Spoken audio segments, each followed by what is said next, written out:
আজই ডাউনলোড করুন আর এনজয় করুন আপনার পছন্দের শো। জম,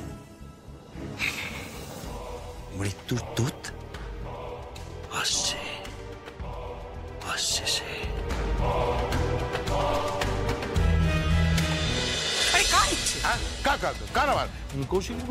কৌশিকী মুখার্জির ইচ্ছে। আরে শিশু, ওর কাছে না তোমরা শিশু। তোমরা ভাবলে কি করে কৌশিকী মুখার্জি থাকতে এই যুদ্ধটা তোমরা জিতে যাবে? তোমরা জানো না যে জগদ্ধাত্রী দুর্গাকে কৌশিকী কি চোখে দেখে, কতটা ভালোবাসে? হ্যাঁ, আরে ওর নিজের মেয়ে কাঁকনের চেয়ে বোধহয় দুর্গাকে বেশি ভালোবাসে কৌশিকী। আর জগদ্ধাত্রী ওর কাছে কি? সবাই জানে সেটা, সবাই জানে সেটা, অথচ বোকার মতো ফাঁদে পা দিবে। সত্যি ঘটে কিছুই নেই তোমার। কাটা ঘায়ে নুনের ছিটে দিও না। তুমি এভাবে রং পাল্টালে? হ্যাঁ, তুমি এভাবে রং পাল্টালে? রং পাল্টাইনি গো, রং পাল্টাইনি। আমি যদি রং পাল্টাতাম তাহলে আমি অনেক দূর যেতাম, বুঝলি? কৌশিকীও অনেক দূর যেত। কি করতে?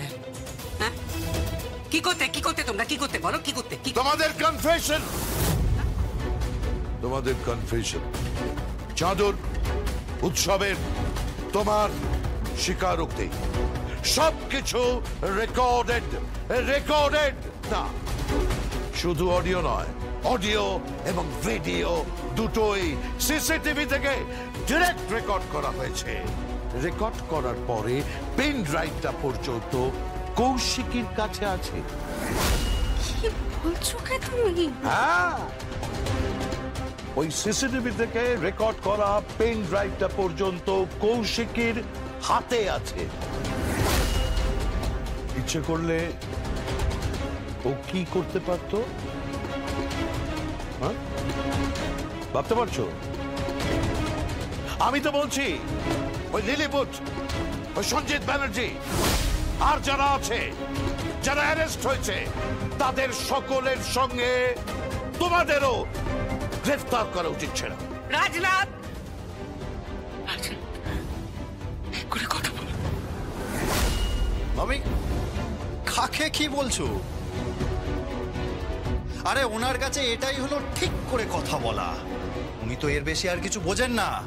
না না মামি, অদ্ভুত। দেখো, আমি না কোনোদিন শুনিনি বা দেখিনি যে পিতা তার নিজের সন্তানকেই ফাঁদে ফেলতে পারে এইভাবে অভিনয় করে।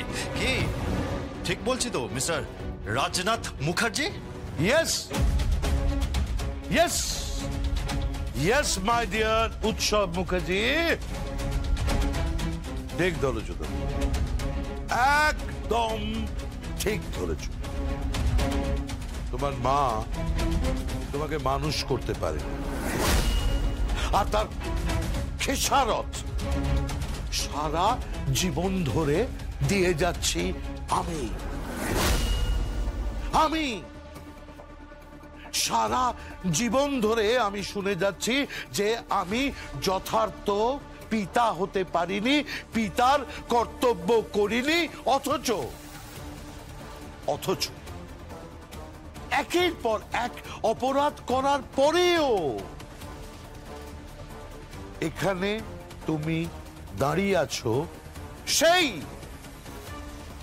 পিতার দৌলতে, ওই কৌশিকী মুখার্জির দৌলতে। লজ্জা হওয়া উচিত তোমার, লজ্জা হওয়া উচিত তোমার, লজ্জা হওয়া উচিত তোমার মায়ের। এত কিছুর পরেও তার মতি ফিরল না। কতটা নীচ মন তোমাদের, কতটা অপরাধ মনস্ক তোমরা। আমি ভাবতে পারি না আমি। Please please please please please dad, আমার মাম্মির সাথে তুমি এভাবে কথা বলবে না। আই রিপিট, আমার মাম্মির সাথে তুমি এভাবে কথা বলবে না। আমি কিন্তু তোমাকে ওয়ার্ন করলাম, এটা ওয়ার্ন করলাম আমি। ঠিক করে কথা বলো। তুমি ভুলে যাও না যে তুমি রাজনাথ মুখার্জির সাথে কথা বলছো। না না না, আমি ভুলিনি আমি সেটা যে আমি রাজনাথ মুখার্জির সঙ্গে কথা বলছি। আমি এটাও বলিনি যে রাজনাথ মুখার্জি আর কৌশিকী মুখার্জি আমাদের সঙ্গে কি করেছে। ভুলিনি আমি সেটা, ভুলিনি।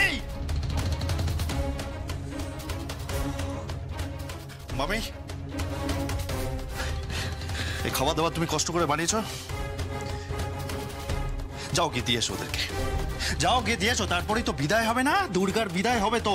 তারপরে আমি দেখি একবার এই বাড়ি থেকে বিদায় হওয়ার পরে দুর্গা কি করে এই বাড়িতে আবার ঢুকতে পারে। একটা কথা মাথায় রেখো ড্যাড, সব চাল চালা হয়ে গেলেও না, ওই গুরু মারা বিদ্যায় গুরু কিন্তু একটা চাল সব সময় আলাদা করে সরিয়ে রাখে। তার মানে মানেটা তো তোমাকে আমি বোঝাবো না ড্যাড, সেই মানেটা এখন আর আমি তোমাকে বোঝাবো না, কারণ I don't believe you anymore. বিশ্বাস করি না আমি আর তোমাকে, আর আমি তোমাকে বিশ্বাস করি না। মামি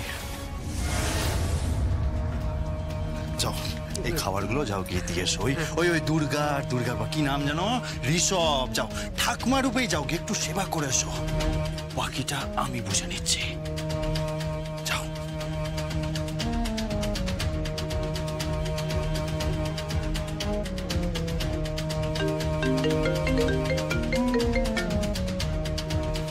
হ্যালো, তুষার তীর্থ বলছি। বলুন। সব প্ল্যান ঠিক হয়ে গেছে।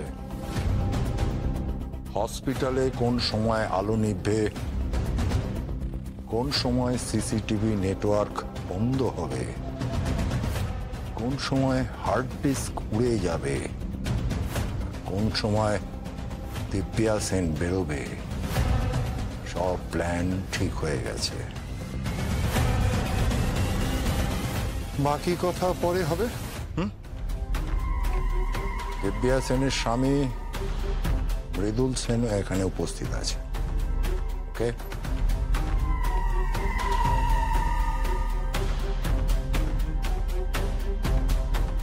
কার ফোন এসেছিল?